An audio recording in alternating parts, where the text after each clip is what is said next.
ऐसी कौन सी बात भगवान कृष्ण ने अर्जुन को कहा जिसके कारण अर्जुन के मन में ईर्ष्या उत्पन्न हो गई।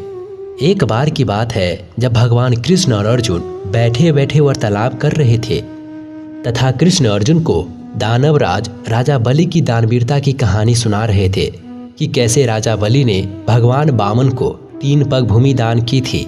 तभी अर्जुन पूछता है कि हे माधव, क्या आज के संसार में भी ऐसा दानवीर है? तब भगवान कृष्ण ने बताया कि आज पूरे विश्व में कर्ण सबसे बड़ा महादानवीर है, जिसने आज तक कोई याचक को खाली हाथ नहीं लौटाया।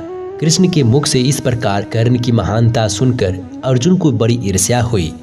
अर्जुन कृष्ण से कहता है कि हे कृष्ण, भ्राता युधिष्ठिर ने भी आज तक किसी याचक को खाली हाथ नहीं लौटाया है। प्रतिदिन वे अनेक याचक को अन्न एवं धन से परिपूर्ण करते हैं। यही नहीं, उनके पास इतना धन है कि वे पूरे जीवन भर भी दान करे तो कभी समाप्त नहीं हो सकता। उनकी संपत्ति के आगे तो कर्ण की संपत्ति कुछ भी नहीं है। फिर भी दानवीरता की बात आती है तो आप केवल कर्ण की ही नाम क्यों लेते हैं? भगवान कृष्ण मुस्कुराते हुए बोले कि हे पार्थ, कि आज दोनों की परीक्षा ले ही लेते हैं। इससे यह सिद्ध हो जाएगा कि दोनों में उत्तम कौन है। उस समय तेजी से वर्षा हो रही थी। कृष्ण और अर्जुन ने याचक का भेष बनाया और रात्रि के समय ही युधिष्ठिर के पास दान मांगने पहुंच गए। सम्राट युधिष्ठिर उस समय सोने जा रहे थे, परंतु जैसे ही उन्हें पता चला कि 2 ब्राह्मण दान की इच्छा से द्वार पर खड़े हैं तो वे तुरंत बाहर आए, ब्राह्मण रूपी कृष्ण और अर्जुन का अभिवादन किया कि उन्हें दान में क्या चाहिए। इस पर भगवान कृष्ण ने कहा कि हमें 1 मन सूखी चंदन की लकड़ियां चाहिए। युधिष्ठिर ने तुरंत अपने सेवकों से कहा कि यज्ञशाला से 1 मन चंदन की लकड़ियां लाओ। इस पर भगवान कृष्ण बोले, हम अशुद्ध लकड़ियां स्वीकार नहीं कर सकते, क्योंकि वह पहले से ही यज्ञ के लिए काटी जा चुकी है। युधिष्ठिर हैरान हो गए और बोले कि इस समय तो सभी जगह बारिश हो रही है, इस समय सूखी लकड़ी मिलना असंभव है।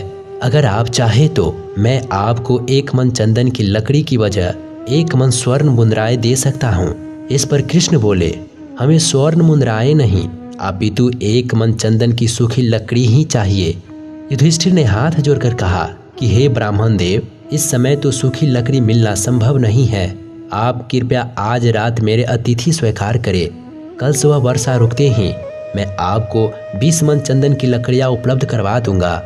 इस पर भगवान कृष्ण बोले, हम सनातन ब्राह्मण हैं, हम किसी का अतिथि स्वीकार नहीं कर सकते। अब युधिष्ठिर बड़े ही धर्म संकट में पड़ गए। अब करे तो क्या करे? कोई उपाय नहीं मिलने पर युधिष्ठिर ने उनके पांव पकड़ लिए और कतराते हुए कहा कि इस स्थिति में मैं दान देने में असमर्थ हूँ, कृपया आप हमें क्षमा करें। भगवान कृष्ण और अर्जुन वहां से चल दिए। अपने भ्राता को इतना व्यथित देखकर अर्जुन बड़े ही द्रवित हो गए। उसने कृष्ण से कहा, क्या बड़े भ्राता को इतना अपमानित करना उचित था? तब कृष्ण ने कहा, पार्थ, हमने युधिष्ठिर का अपमान नहीं किया, केवल उनसे दान मांगा था। इस पर अर्जुन बोले, हे माधव, जब चारों ओर वर्षा हो रही हो तो कोई किस प्रकार सूखी लकड़ियों का दान दे सकता है? हे पार्थ, चलो अब कर्ण के पास चलते हैं। एक लंबी यात्रा के बाद वे दोनों अंग देश पहुँचे। भगवान कृष्ण की कृपा से वहाँ भी बारिश होने लगी। इसी स्थिति में कृष्ण और अर्जुन कर्ण के महल में पहुँचे। जैसे ही कर्ण को पता चला कि 2 ब्राह्मण उनसे मिलने आए हैं तो कर्ण बिना विलंब किए बाहर आए। उन्होंने दोनों को प्रणाम किया और बोला कि हे ब्राह्मण, ये मेरा सौभाग्य है कि इतने विषम मौसम में भी आपने मुझे दान के योग्य समझकर मेरा सम्मान बढ़ा दिया। कृपया आज्ञा दे कि आप किस चीज की इच्छा से यहाँ आए हैं। मैं आपको वचन देता हूँ कि आप जो कुछ भी मांगे, अगर वो मेरे अधिकार में होगा तो मैं बिना विलंब किए आपकी सेवा में प्रस्तुत करूँगा। कर्ण के ऐसे वर्ताव पर कृष्ण उनसे भी वही चीज मांगा जो युधिष्ठिर से मांगा था। साथ उन्होंने वही प्रतिबंध रखा कि वे यज्ञशाला की लकड़ियां स्वीकार नहीं करेंगे। और कृष्ण ने यह भी कहा, हे अंगराज, हमें ज्ञात है कि इतनी वर्षा में सूखी चंदन की लकड़ियां मिलना अत्यंत कठिन है।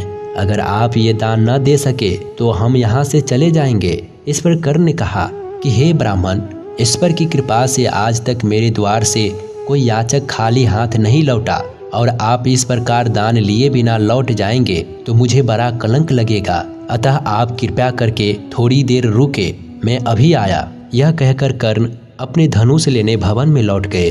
अर्जुन यह देखकर बड़े विस्मित थे कि कर्ण ऐसा कौन सा दिव्य अस्त्र का प्रयोग करेंगे जिससे गीली लकड़ी सूख जाए।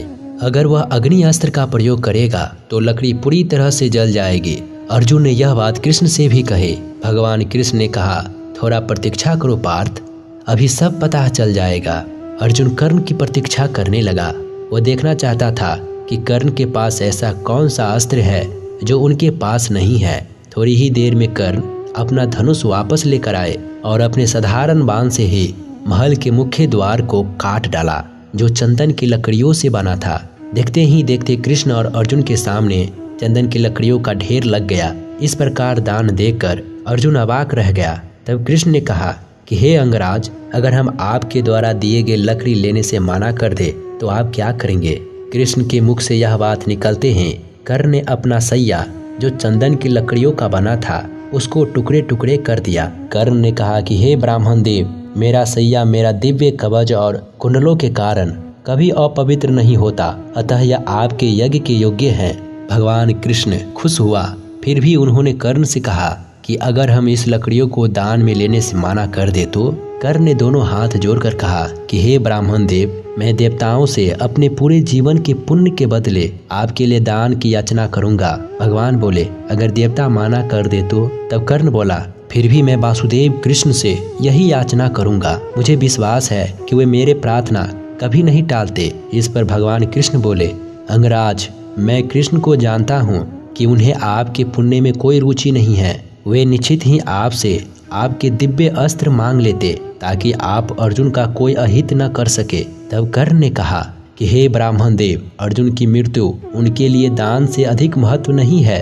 अगर वासुदेव मेरा पूरा अस्त्र भी मांगते तो मैं उसे खुशी खुशी दे देता। हे ब्राह्मण देव, मैं जानता हूँ कि बिना समर्थ के अर्जुन से युद्ध करने पर मेरी मृत्यु निश्चित है, किंतु अगर आज मैं आपको दान नहीं दे सका तो वैसे भी मैं अपने प्राण त्याग दूंगा। इस बात को सुनकर भगवान कृष्ण कर्ण को अपने गले से लगा लिया। उन्होंने एक मन लकड़ी लेकर वहां से चल पड़े। यह सब देख अर्जुन बिल्कुल निशब्द हो गया। उसे इस प्रकार देखकर भगवान कृष्ण बोले कि हे पार्थ, देख लिया तूने, इसी कारण मैं कर्ण को महादानी कहता हूँ। युधिष्ठिर के द्वार भी चंदन की लकड़ियों से बना है, किंतु उन्हें इसका ध्यान नहीं आया। युधिष्ठिर के दानवीर होने में मुझे कोई शक नहीं, किंतु कर्ण स्वभाव से ही उदर है और दानवीरता उसके रक्त में बहती है। हे पार्थ, कर्ण के जीवन का एकमात्र लक्ष्य तुम्हारा वध करना है। वह बिना किसी संकोच के उसे भी दान में देने के लिए तैयार है।